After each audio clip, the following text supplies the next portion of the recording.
amenable to you, sir? Thank you. I don't know where Ray is. Oh, hey, we're on. Hey, everybody, I'm Shane. I'm Kory. I'm here with Kory Quinn. Nice to meet you, Shane. Nice to meet you. We didn't meet before this. You know we didn't. I said hi, I'm Shane. Hi. I might have mumbled it. No. You did not. Now you've said it 3 times. Beetlejuiced it. Yeah. Oh, I love that movie. Dude, oh my God, that movie. So good.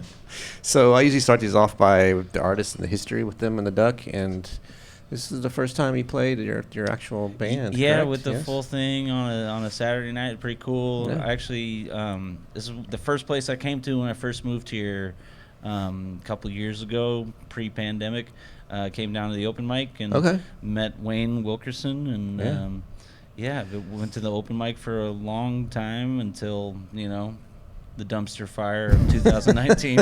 And but it's great to be back. I tell people that through the whole pandemic, I've been here pretty much every day, and the staff, we get phone calls, and almost every phone call is when we're going to start open mic back up. It's like, we don't do that much money on open mic. Who are these people coming? Hey.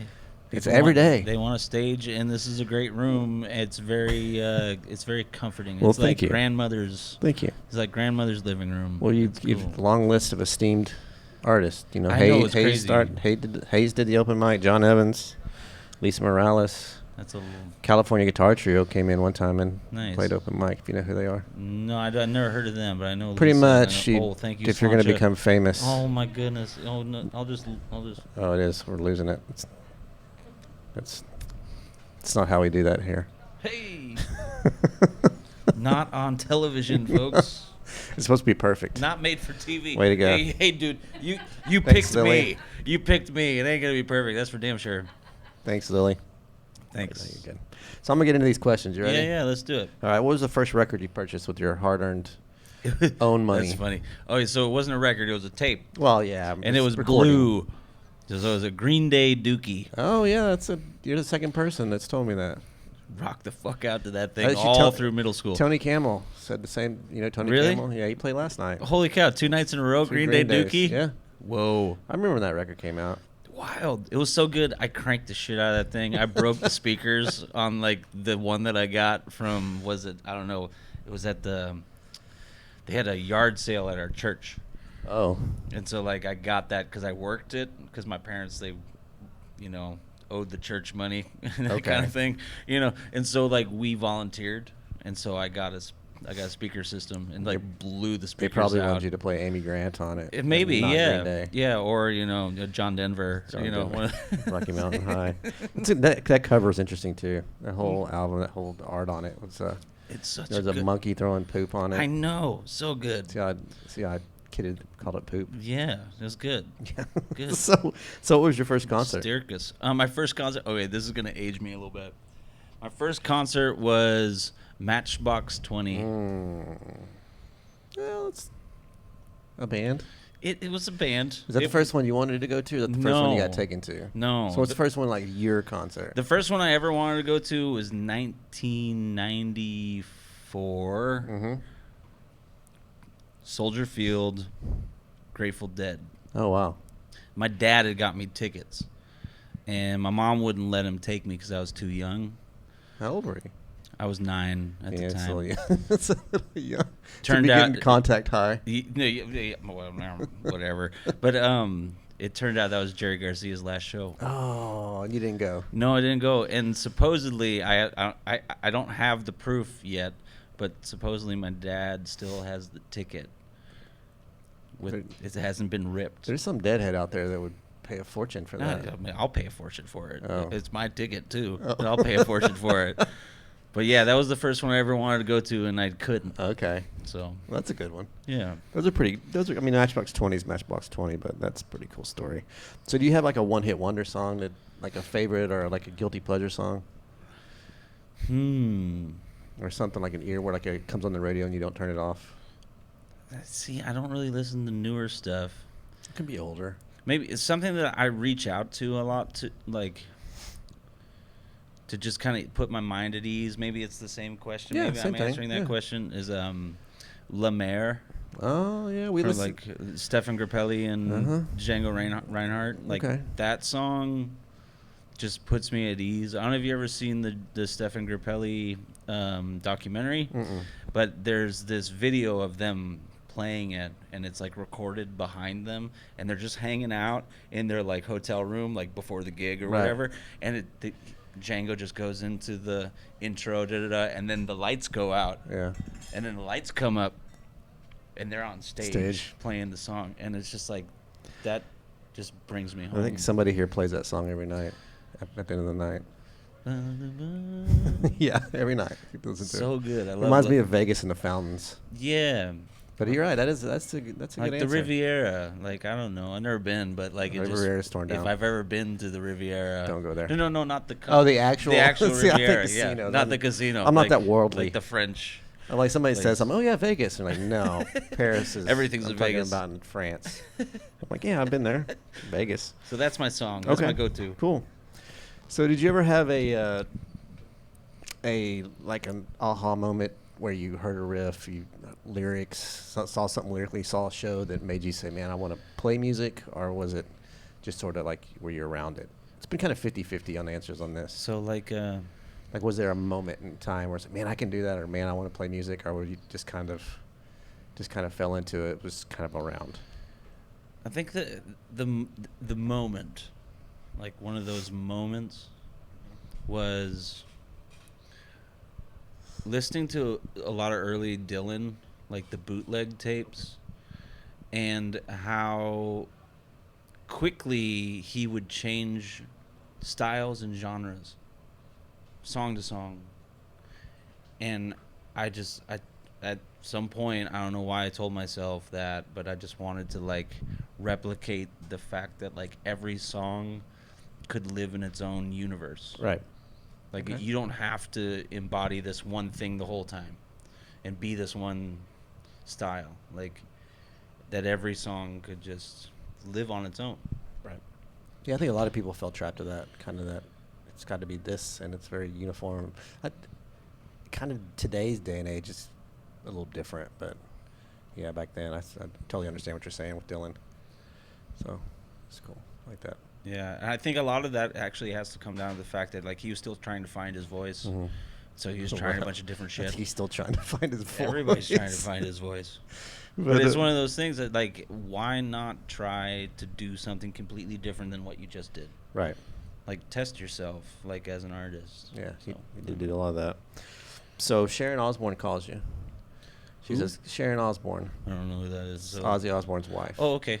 So she calls you and says, I want to do the Americana Country Ozfest.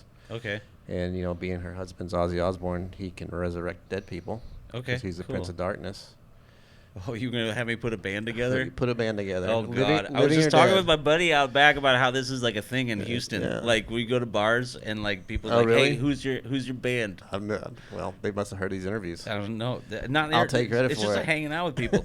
It's just like, no, who's your band? Okay, on drums, Ginger Baker. Oh, yeah. Yes, on drums, Ginger Baker. Nobody said that one yet. That's a good one. Exactly, right? Yeah. Nobody ever says Ginger Baker. Yeah, on bass. It could be living, too. Yeah, let's go with dead. Okay, it is almost October. Count Basie on bass. Oh. I don't know if he's dead, actually. I don't either, but I think so. He is, right? Yeah. Do we have ancillary players or just you like do whatever the you want? Four? You can be Lyle Lovett's band if you want. Dude, that's intense. That's a lot. That's a lot of cool cats, man. Oh, yeah, on piano, Chick Corea. There you go. God rest his soul. He's dead. Yes, he died. Rhythm guitar, Robbie Robertson. Mm-hmm. And lead guitar and singer, Jimi Hendrix. Okay. I've had a lot of Jimmys. Eddie Van Halen would have been mine, but...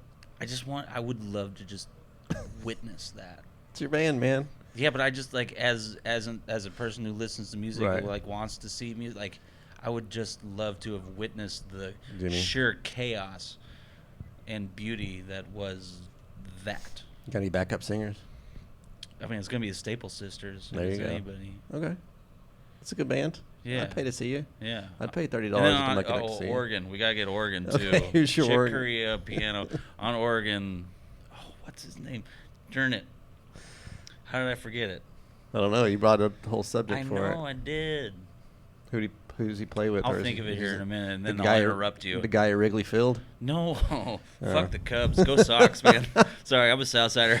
Well, we're going to probably see you on the playoffs this year, but I haven't forgotten 07, I think. It's been a while. Jeff Blum was a traitor. Back in the Aussie days. Back in the Aussie days. So, big question tonight. Yes. What are you quarantine watching? What are you Netflix and Hulu in? Recently, you got any good it's shows? been Better Call Saul. Okay. I watched that when it first came out. It was great. Yeah. I waited. Did you? I waited until it, aged like a fine wine. Like a fine wine? Yeah, and then went back to Odenkirk as soon as he had that heart attack. And then I was like, okay, this motherfucker's going to die soon. I better watch his shit because he's a fucking force of nature. He is. He wrote so many. He was a writer for so many TV shows and sitcoms in the 90s. Oh, he's a total comedian, yeah. Which a lot of people didn't know that about him. And then he's got this other thing that he does that's like drama stuff, and he's just so good. He's so wormy in that show. Yes. He's so good at it. Yeah. So that's when when you cringe or when actors are so you hate them. Or just watching Star Wars over and over and over and over and over. I do that quite a bit. I actually watched Jaws last night. Oh, fun. I went back to that. I don't know why it was on Netflix. Anywho. So I got some either ors for you. Just because you say you like one does not mean you dislike the other one. It's just a little preference. But it does mean that. Well, I mean, kind of. It doesn't mean you hate the other one. But you can pass if you want. I'm just jabbing. A lot of people pass. Yeah. But anyways, first one's universal. Passing. Beatles or Stones? That's the universal one. Oh, man. Oh, wait. Can we come back to this one as my last one? Okay, I got Dolly or Aretha? Aretha. That's quick. Elvis or Sinatra? Elvis. Willie or Johnny? Willie. Michael Jackson or Prince? Prince. Lady Gaga or Madonna? Madonna, because I only listen to her. I don't know Lady Gaga stuff. Good. Billie Eilish or Adele? Who? Oh. I know them, but I don't know them. Okay. That's fun. That's Sorry. Good. It's good. I live in the past. It's all right. You can. Prine or Dylan? Prine. Over Dylan? Yes. That one's been 50-50 for me. I just started asking that Only because Prine has a way of every single fucking song. He reaches into your soul and rips your heart out. Dylan puts your head in a fucking whirly goo, that's what Dylan does. Prine, knows what it means to be human. Okay. Does that make sense? Yeah, absolutely. Where Dylan makes you think about your existence, Prine recognizes it and then doubles down. More emotions. Yeah. I didn't even get Prine out. You said Prine. Yes. That was quick. Good. So NWA or Beastie Boys? Beastie Boys. Yeah. Yeah, for sure. Metallica or Sabbath? Metallica. It's good for you. Soundgarden or Pearl Jam? Soundgarden only because I listened to them first, and Black Hole Sun is a fucking killer song. Just Soundgarden's good. Correct answer. That's all the answer I need. So we'll go back to Beatles or Stones. This one again. Okay. Can you answer this for me? Stones. Okay. Stones it is. Well, some guy said, he was like, okay, before I answer this, what are we doing? Is it Friday night or is it Sunday afternoon? It kind of depends, right? Not for me. It's Stones all the way. Okay, so sorry to tangent. I know we're running out of time and stuff or whatever it is, but is Sgt. Pepper's pretentious? I think a lot of the Beatles stuff is kind of pretentious. Cool. Perfect. I'm not a huge Beatles fan. Because it's kind of look at what we could do in the studio. Look at all this crazy shit that we they were the first to do it, kind of. They were, and they were the innovators, and nobody's ever done it since. Yeah. And that's where I kind of lean. Bruce Robinson, obviously. Yeah. Bruce. He had a conversation with him and Rich Brotherton. And we were talking about double records, and we were all like, I could take any double record, and I could make a single record out of all these double records. And we were going to do the White Album first. I've been listening to the White Album. I was like, I could. So what are you going to cut? 3/4 of the record, to be honest with you. I'm just it's just, almost all of the big ones. It's just side A is Imagine. That's it. That's it. I don't know. It was fun. Anyways, that's all I got for you. fun. Thanks for sitting down. Thanks with for me. having me. Hey, what's blue but tastes like red paint? I don't know. Blue paint. It's a good ending. Thanks, folks. Hey, that was a blast, dude. Thanks, man. Yeah, it's good to riff with you, man. Yeah,